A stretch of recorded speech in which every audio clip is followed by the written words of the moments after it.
So in terms of what's been hardest as a teacher, I think one big issue is the extent to which your online remote teaching could replicate the frequency of contact between the student and the teacher.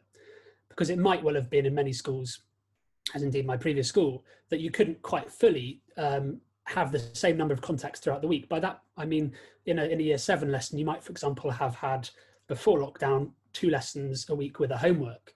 Now that basically gave 3 chances for a task or exposure to the subject. If that then changed to maybe having 1 lesson and 1 homework, or 1 lesson and 1 task, suddenly you had to think as a teacher about the momentum you're generating in a subject, especially if it's a subject that you can't revamp and change into sort of modular projects, but you have to keep on going through a sequence and a scheme of work.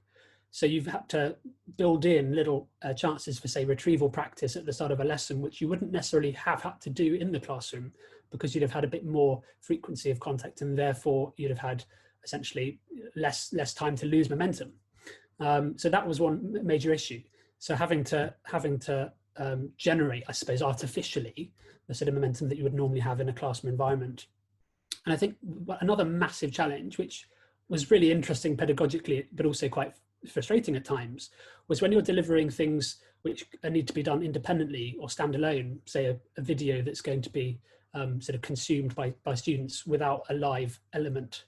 You really have to unthink every aspect of the teaching experience and situate yourself very much in the pupil experience, and think, right, if I'm tackling this as a teenager or a learner or a younger student even, what do I need to be able to make sense of this resource in front of me? Even, for example, where do I need to be encouraged to look with my eyes on a particular page? The thing you wouldn't really have to think about when you're actually in a room with classes, because that question arises and it can be answered. But when the students are by themselves, you have to really think about how a resource works independently from a teacher.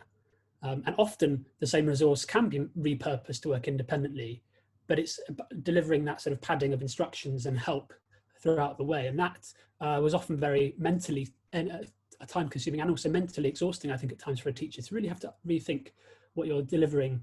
And normally that wouldn't require so much conscious thought.